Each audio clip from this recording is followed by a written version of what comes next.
Big Magic, summary by Elizabeth Gilbert. Big Magic encourages readers to uncover the strange jewels that are hidden within each of them. The book offers potent insights into the mysterious nature of inspiration. Elizabeth Gilbert is the New York Times best-selling author of Eat, Pray, Love, as well as the short story collection, Pilgrims, a finalist for the Hemingway Award, and winner of the 1999 John C. Zacharis First Book Award from Ploughshares. Key summary points from the book. Instead of following your passions, follow your curiosity. Living creatively is all about saying yes to your curiosity. Don't force big magic. Inspiration comes and goes. However, you just can't sit around and wait for inspiration to hit. You must keep steadily producing in order to convince your genius you're worth its time. As human beings, we are meant to create.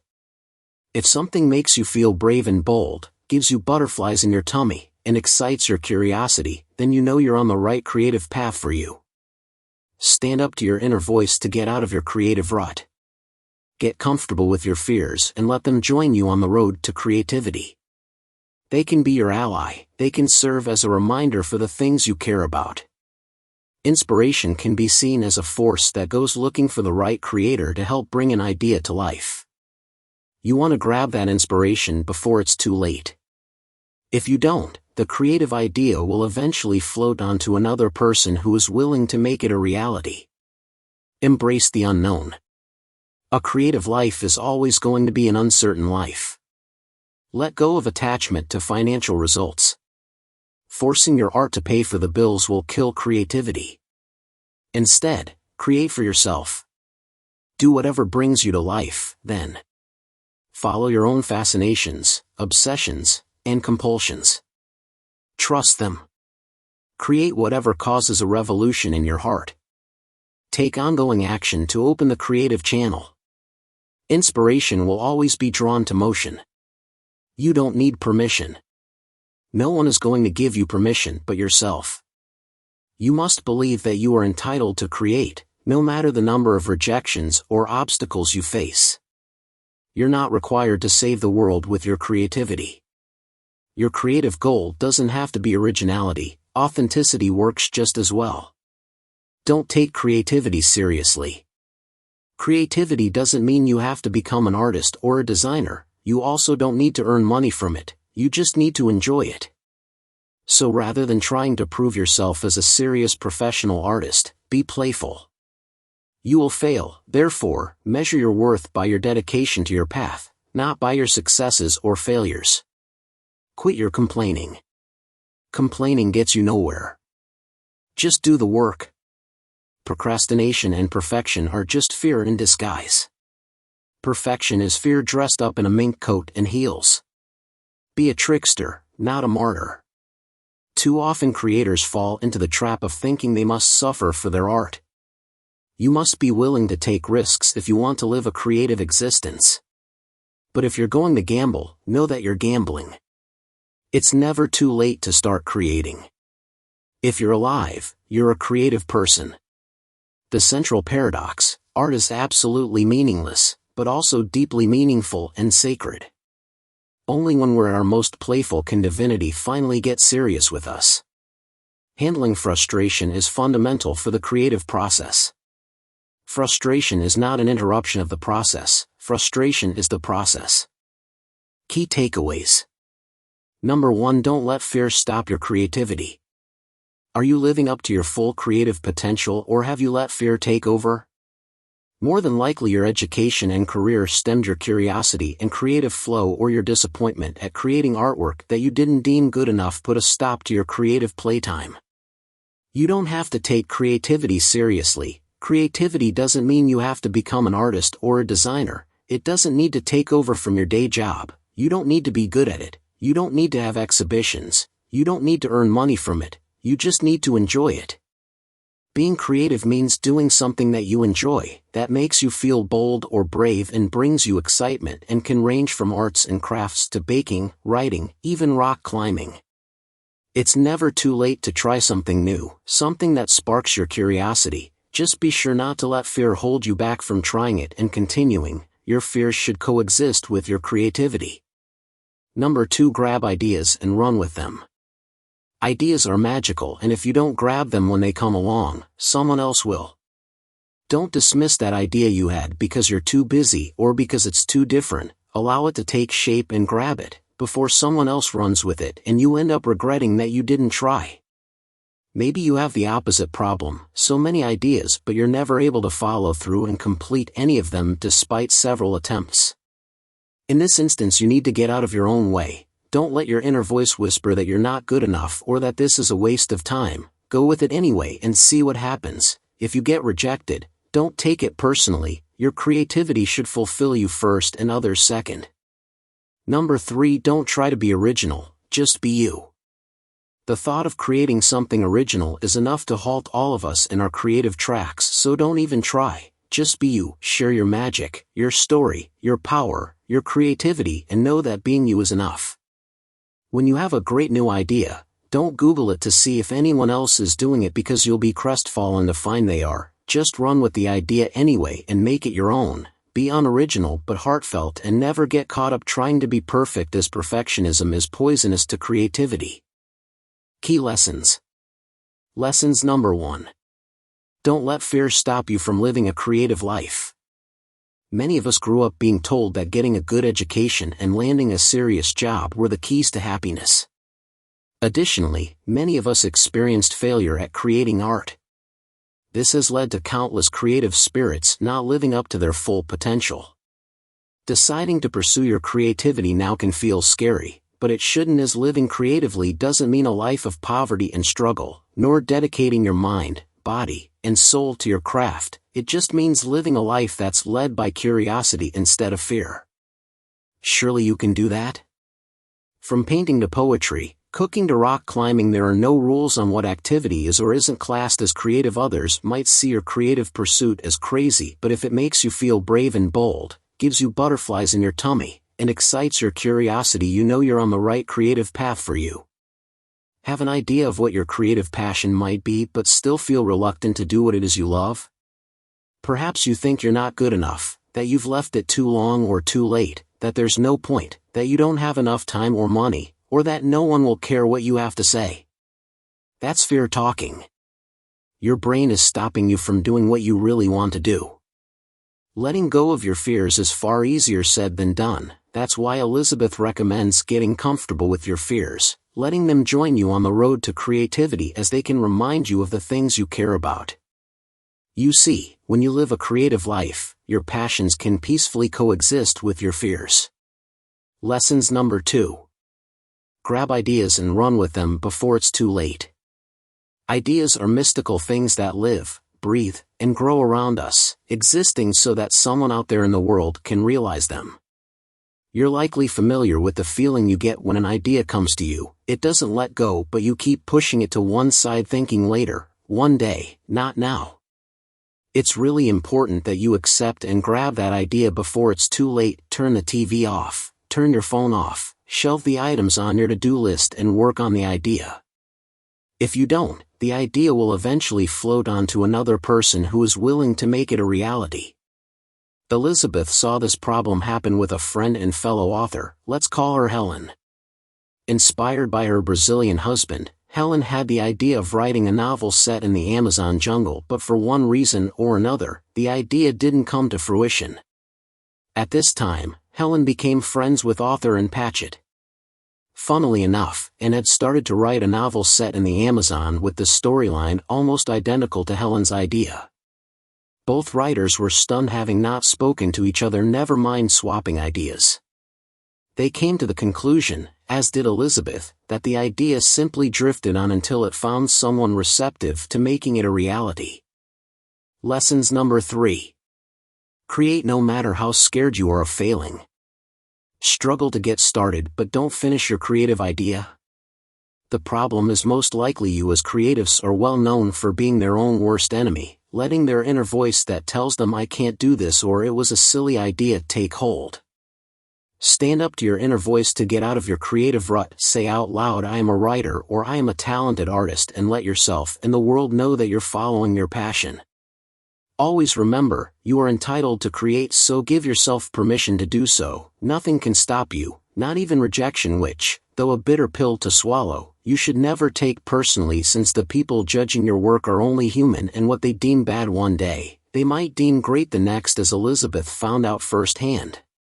She had sent a piece off to a magazine early on in her career, before she had any work published, and was rejected by the editor-in-chief, who said the story was good but fell short.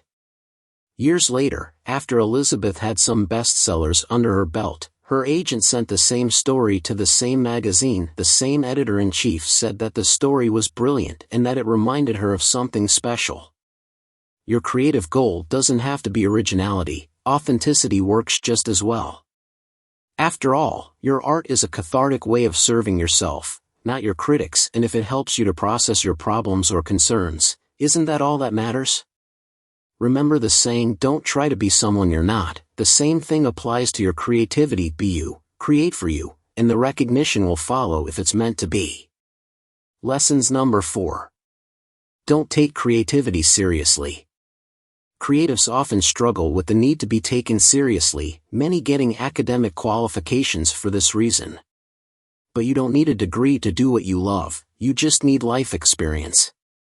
For example, Elizabeth Gilbert used her life experience to write her best-selling novel Eat, Pray, Love. Her story of finding joy after divorce found through her life experiences rather than a classroom. So get out in the world, and rather than trying to prove yourself as a serious professional artist, be playful. Whether you're creating art that's amusing, angry, intimate, comforting, or downright strange, know that it's absolutely fine for some people to hate what you do, as others will love it. Put simply, you don't have to take creativity seriously. Creativity doesn't mean you have to become an artist or a designer. It doesn't need to take over from your day job. You don't need to be good at it. You don't need to have exhibitions. You don't need to earn money from it. You just need to enjoy it.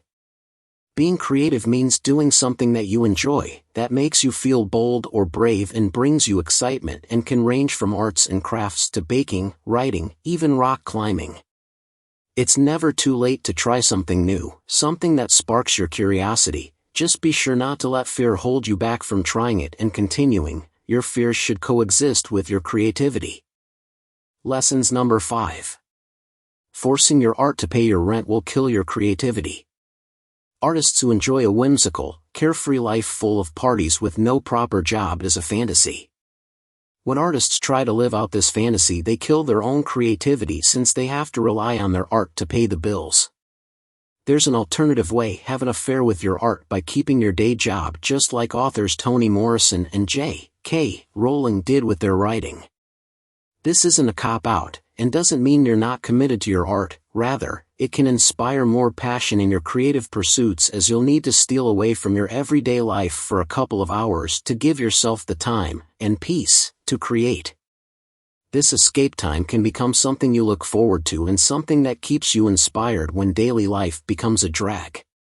By working on your craft this way, you also give yourself a safety net. Nothing is riding on you making a success of your art. You have nothing to lose. Therefore, there are no high expectations that suck your creativity dry through fear of failure. As Elizabeth mentions in Big Magic, to yell at your creativity, saying, "You must earn money for me," is sort of like yelling at a cat. It has no idea what you're talking about, and all you're doing is scaring it away, because you're making really loud noises and your face looks weird when you do that. Lessons number 6. Adopt the mindset of the trickster, not the martyr. Oscar Wilde once said the artistic life is a long, lovely suicide. He believed that to live an authentic creative life there must be self-inflicted suffering, and though many artists still today martyr themselves for their creative passion, it doesn't have to be this way. Take off the martyr hat and play the part of the trickster instead. Unlike the martyr who adheres rigidly to his principles no matter what, the trickster is light-hearted and able to adapt and change no matter what comes up. Brené Brown learned the trickster's valuable ways by allowing trust to enter into her writing process when she was struggling with the martyr's way. She had always found storytelling easy, but when it came to writing a novel, she found it a painful process. Deciding to give writing the novel one last try using the trickster's way, she asked 2 colleagues to listen to her and take notes as she told the stories that would feature in her book. Once she had finished, she took the notes which featured the most important details off and went off to her laptop to turn the notes into stories. She had finally freed herself from agonizing over the perfect plotline and was able to write faster, experiencing fewer writing blocks, which meant she could finally begin the creative art of storytelling once more. How can you make your craft enjoyable again rather than a difficult chore that needs completing? Good quotes from Big Magic. The universe buries strange jewels deep within us all, and then stands back to see if we can find them. So this, I believe, is the central question upon which all creative living hinges. Do you have the courage to bring forth the treasures that are hidden within you? You can measure your worth by your dedication to your path, not by your successes or failures. What do you love doing so much that the words failure and success essentially become irrelevant? A creative life is an amplified life. It's a bigger life, a happier life, an expanded life, and a hell of a lot more interesting life. Living in this manner, continually and stubbornly bringing forth the jewels that are hidden within you, is a fine art, in and of itself. It's a simple and generous rule of life that whatever you practice, you will improve at. You're not required to save the world with your creativity. Your art not only doesn't have to be original, in other words, it also doesn't have to be important. For example, whenever anyone tells me that they want to write a book in order to help other people, I always think, oh, please don't. Please don't try to help me. I mean, it's very kind of you to help people, but please don't make it your sole creative motive, because we will feel the weight of your heavy intention, and it will put a strain upon our souls. To yell at your creativity, saying, "You must earn money for me," is sort of like yelling at a cat. It has no idea what you're talking about, and all you're doing is scaring it away, because you're making really loud noises and your face looks weird when you do that. We all spend our 20s and 30s trying so hard to be perfect, because we're so worried about what people will think of us. Then we get into our 40s and 50s, and we finally start to be free, because we decide that we don't give a damn what anyone thinks of us. But you won't be completely free until you reach your 60s and 70s, when you finally realize this liberating truth: nobody was ever thinking about you, anyhow. Perfectionism is just fear in fancy shoes and a mink coat. Creativity is sacred, and it is not sacred. What we make matters enormously, and it doesn't matter at all. We toil alone, and we are accompanied by spirits. We are terrified, and we are brave.